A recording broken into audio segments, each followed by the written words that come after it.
Según los geólogos, para que un accidente geográfico se considere una montaña ha de tratarse de una elevación natural del terreno de al menos 300 metros sobre las zonas circundantes.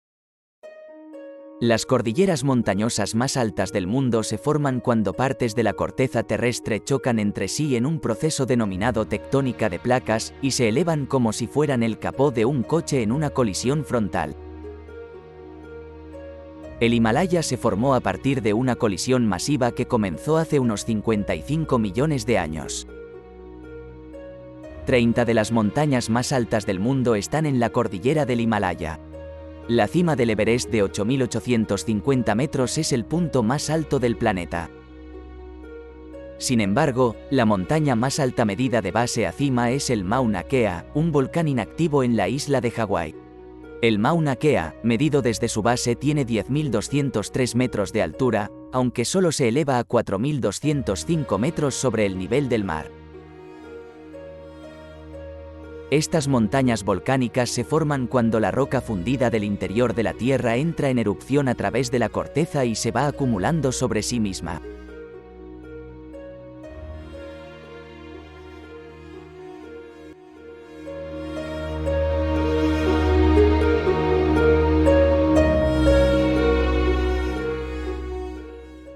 No es de ciencia geológica de lo que venimos a tratar aquí, sino de la montaña como un símbolo universal y perenne en las más diversas tradiciones.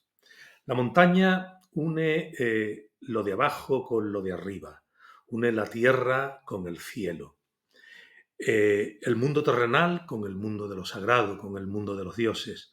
Por eso, algunas, a lo largo de los tiempos y de toda la geografía mundial, han sido consideradas como sagradas. El simbolismo de la montaña es múltiple. Por un lado contiene el símbolo de la altura y por otro el de ser centro.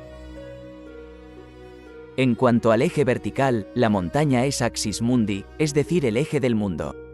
En cuanto que es alta, vertical y próxima al cielo, participa del simbolismo de la trascendencia.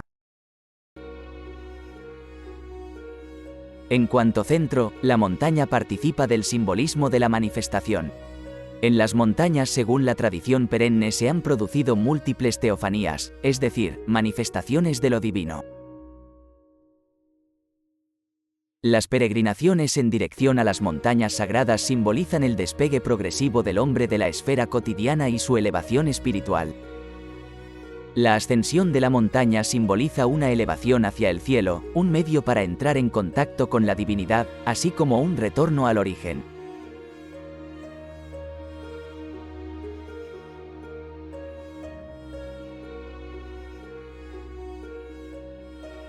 Las montañas sagradas, o aquellas en las que Dios se ha revelado a los hombres, son símbolos del poder divino y como tales son representadas en las artes plásticas.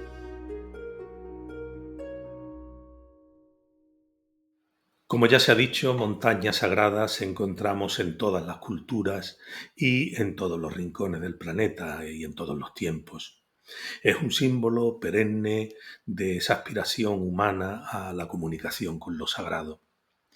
Entre estas montañas, y sin ánimo de ser exhaustivo, podemos destacar pues, el monte Sinaí, por ejemplo, el monte Tabor o el Carmelo en la tradición judía y cristiana, el monte Olimpo, el monte que era sede, residencia de los dioses en la antigua Grecia, el Elbrus, al norte del Irán, de lo que es el actual Irán, que es el monte donde la mitología nos dice que fue encadenado Prometeo después de robar el fuego a los dioses. El Kailasa, un monte en el Tíbet, que es la residencia para los hinduistas, es la residencia del dios Shiva, y que algunos pues identifican con el monte Meru, con el mítico monte Meru de la India. El monte Fuji, tan trascendental en el ámbito de la religión sintoísta y también del budismo, el Quenlu en China, por ejemplo, o la mágica y mítica montaña de Kaf en el islamismo.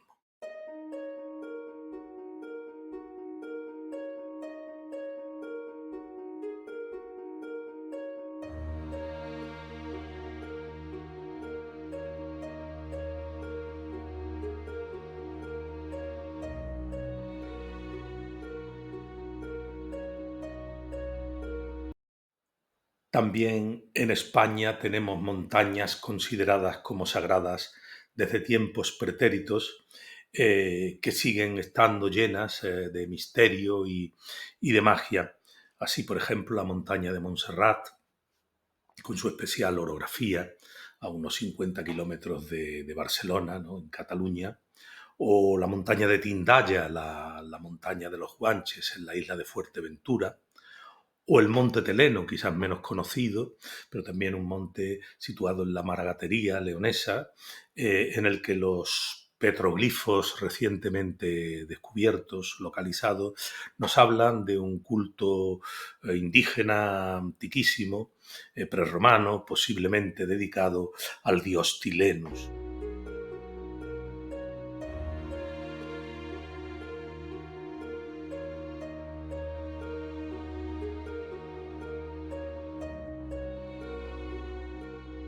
Las montañas parecen ser un elemento simbólico imprescindible en todas las religiones, por eso, en aquellos lugares en que no hay montañas naturales las crea el hombre arquitectónicamente. Los zigurat de Mesopotamia, la mítica torre de Babel de la que nos habla el Génesis, no son sino montañas que comunicaban el mundo terrenal con el de los dioses que tenían sus moradas en lo más alto de la construcción. Las pirámides de Egipto son algo más que meras sepulturas, son también montañas fabricadas artificialmente en un lugar donde no las hay. Lo mismo podemos decir de las pirámides mayas de la península de Yucatán, que no son otra cosa que templos que adoptan la forma de una montaña.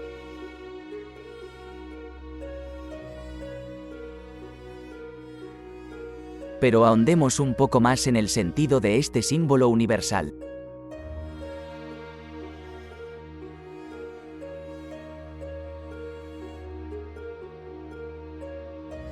Este doble simbolismo de la altura y del centro, propio de la montaña, se encuentra muy arraigado también en los autores espirituales.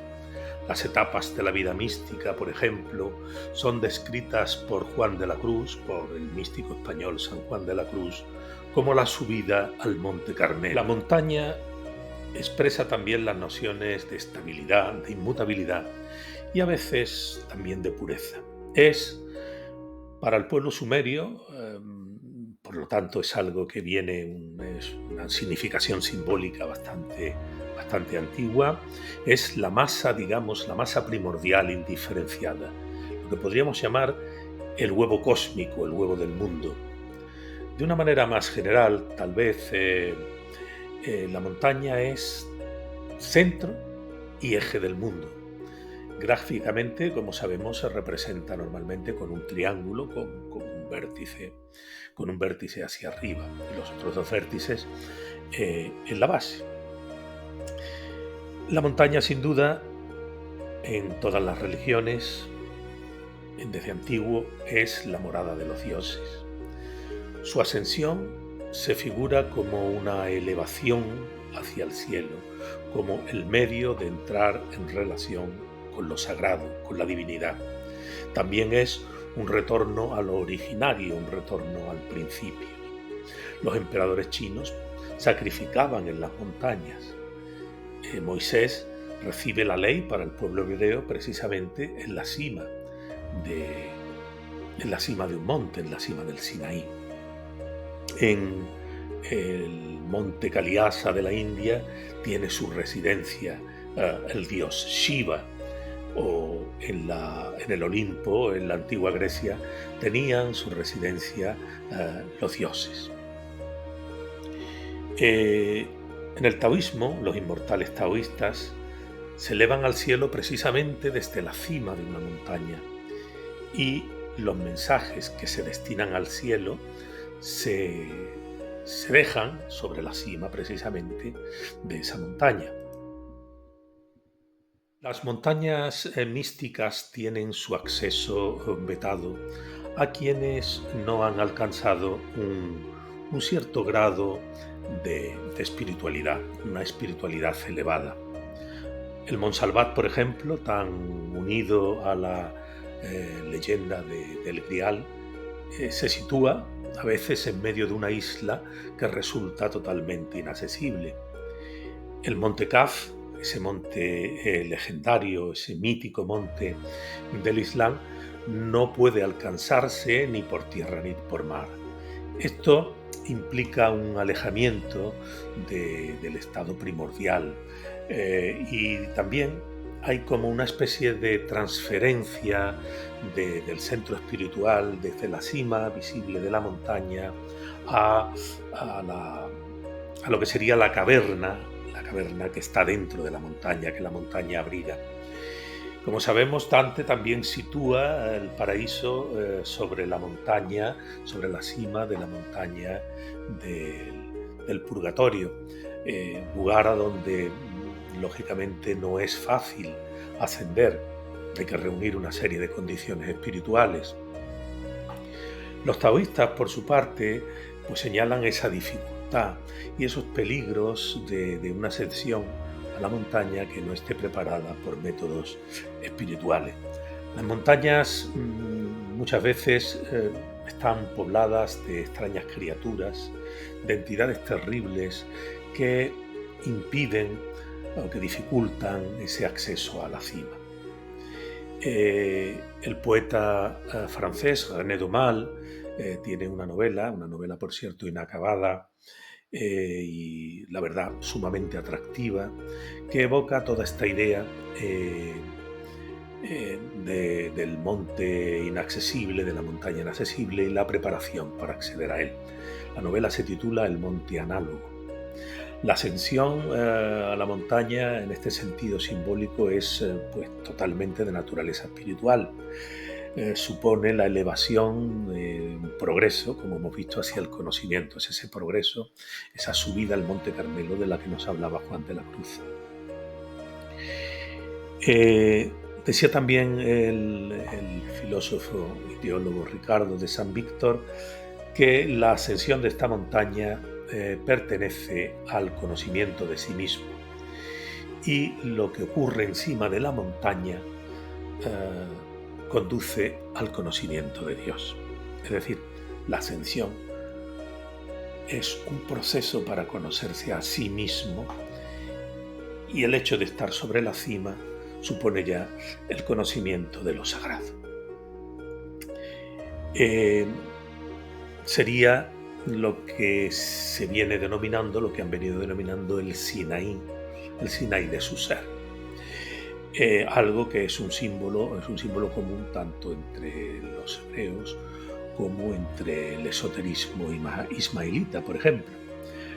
La montaña mítica de Kaf, la montaña del Islam, es, en el modo sufí, lo que se llamaría la haqiqat del hombre, es decir, su verdad profunda, su propia naturaleza, como dirían los budistas.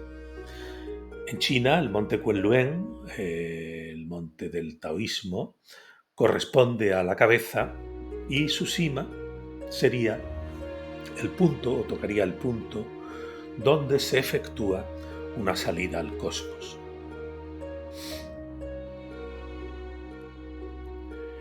En la tradición occidental, como afirma Luis Eduardo Cirlot en su famoso diccionario de símbolos, el símbolo del monte sagrado, de la montaña sagrada, se encuentra muy claramente expresado en la leyenda del Grial con el Mont Salvat, es decir, con el monte de la salvación. Monte que, según René Guénon, es tan pronto una montaña polar como polar en el sentido del polo del mundo, de eje, como una isla sagrada. Pero siempre se trata de un lugar inaccesible, de un lugar dificilísimo de alcanzar, y digamos que algo así como el centro de un laberinto. En general, la montaña, la colina, la cima, pues están asociadas siempre, como hemos dicho, a la idea de meditación, a la idea de elevación espiritual, a la idea de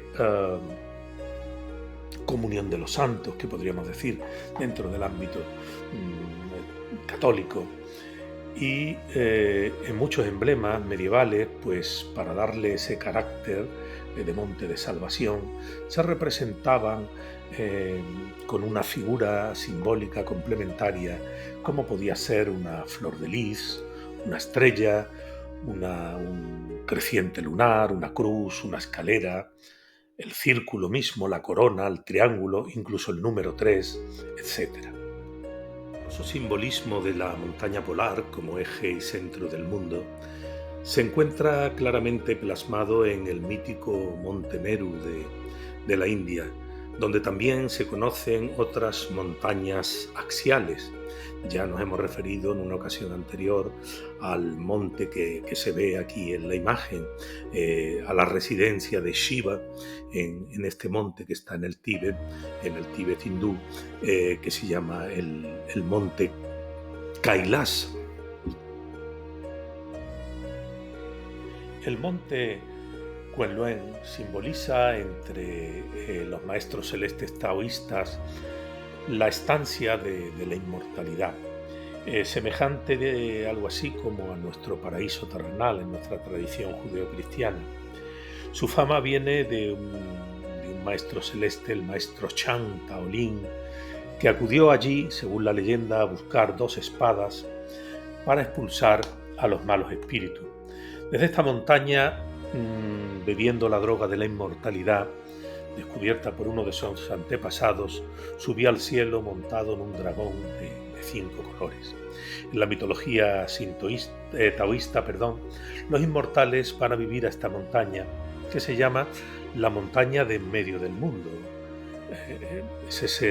Volvemos al sentido polar, al sentido de eje, ¿no?, de la montaña. Pues esta montaña del eje del mundo, alrededor de la cual giran el sol y la luna, tiene una cima en la que están los jardines de la reina de Occidente, donde crece el melocotonero, cuyos frutos confieren la inmortalidad. El simbolismo de la montaña primordial también encuentra, aunque de forma un tanto atenuada, eco en el Antiguo Testamento. Las montañas altas son semejantes a fortalezas, símbolos de seguridad, como relata el salmista, como se lee en los salmos. El monte Garizim, por ejemplo, el monte santo de Samaria, es llamado ombligo del mundo, y las montañas antiguas se llaman las montañas de Dios. Los profetas Isaías y Ezequiel suponen o hacen especulaciones sobre esa montaña de Dios y la asimilan más o menos a lo que sería la montaña del paraíso. Esta última concepción, que está ausente del relato inicial, del relato del Génesis, sí que aparece en otros escritos tardojudíos, no canónicos, como serían el libro de Jubileos y el libro de Enoc. Esto indica que el tema de la montaña divina pues tiene una gran difusión, experimenta una gran difusión también, y por la que se siente una atracción también entre los místicos y los teólogos judíos. Se encuentra una transposición escatológica sobre la montaña en 2 pasajes proféticos, un libro de, si mal no recuerdo, en Isaías y creo que en Miqueas también, donde dice que en el futuro sucederá que el monte del templo de Dios se establecerá en la cima de las montañas. Sin duda, este símbolo de la montaña primordial, de la montaña divina o sagrada primordial, puede encontrar también su lugar preciso en el corazón de la religión judía, y para ello basta con que hagamos una pequeña adaptación. Una adaptación que se entenderá perfectamente si pasamos ese sentido de montaña primordial, original, divina, de montaña polar, a la montaña como lugar en el que se manifiesta la divinidad única de Israel, donde se manifiesta Yahvé. Es la montaña donde se nota la proximidad, en cuya cumbre se nota la proximidad y la presencia de Dios. Así, por ejemplo, la revelación en el Sinaí o el sacrificio de Isaac en la montaña Moria, que más tarde se identificará con con la colina del templo de Salomón. Elías también obtiene el milagro de la lluvia después de haber invocado a Yahvé en la cumbre del monte Carmelo. Dios se le revela a Moisés en el monte Oreb. Los apocalipsis judíos también multiplican esas escenas, los apocalipsis judíos, que son obras todas apócrifas, no están recogidas en los libros canónicos veterotestamentarios, multiplican esas escenas de teofanía, de manifestaciones de la divinidad, o las visiones que se dan en las montañas. También debemos de recordar, no se nos puede olvidar en el Nuevo Testamento, aquel maravilloso relato de la transfiguración de Jesús sobre el monte Tabor, y también la ascensión tras la resurrección que se produce en el monte de los Olivos. Es decir, todos estos hechos que se salen de lo común, todos estos hechos que que ponen de manifiesto una hierofanía, una manifestación de lo sagrado, se dan en la cumbre de montes, en la cumbre de colinas. En la Biblia queda asentado que Dios se comunica con los hombres en las cumbres, pero hay cumbres que los hombres solo recorren, solo escalan para encontrarse consigo mismos, es decir, para adorar al propio hombre y a sus ídolos y no al verdadero Dios. Y esos no son más que signos de orgullo y presagios de derrumbamiento, como es el caso del Zigurat de Babilonia. En la cosmología islámica, Kaf es el nombre dado a esa montaña mítica que está rodeada por el océano que la circunda y que está entre el cielo y la tierra. La montaña de Kaf está en los confines del mundo conocido, de la tierra conocida, y lo abarca. Es a la vez centro y circunferencia. Los antiguos árabes tenían una concepción cosmológica de que la Tierra era un disco plano.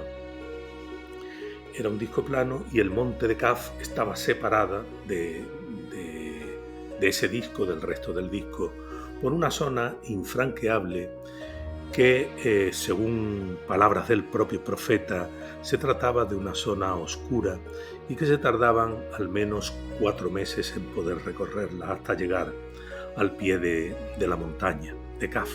Según algunas versiones de eruditos islámicos, la montaña de Kaf estaría hecha de esmeralda verde, al menos lo que sería su parte profunda, su núcleo fundamental. Este verde se reflejaría dando lugar al color que tiene la bóveda celeste. La montaña sostiene a la tierra, es el firme agarre de la tierra. Según la cosmología árabe antigua, la tierra no puede sostenerse por sí misma, sino que necesita un punto de apoyo que en este caso pues viene constituido por el monte Kaf. El monte Kaf es el apoyo, es la raíz en la que se agarra, se sustenta la tierra, y si no existiera, la tierra temblaría constantemente y sería inhabitable para las criaturas. Pues una vez más encontramos aquí sin duda el simbolismo del centro del mundo, de la montaña como centro del mundo, como ombligo. Desde este mismo enfoque, el Kaf se considera muy a menudo como la montaña madre de todas las montañas. Es inaccesible a los hombres y está considerada como una extremidad del mundo. El Kaf, la montaña de Kaf, constituye el límite entre el mundo visible y el mundo invisible. Nadie, salvo Dios, sabe lo que hay detrás. Nadie, salvo Dios, conoce a las criaturas que allí viven.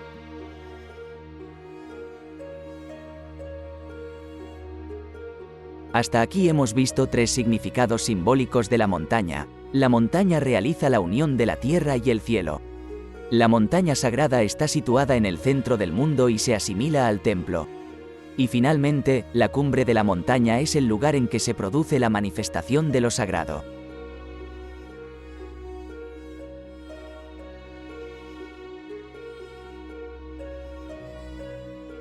Gracias por su atención. En la Fundación Epimeleya confiamos en que el vídeo haya sido de su agrado.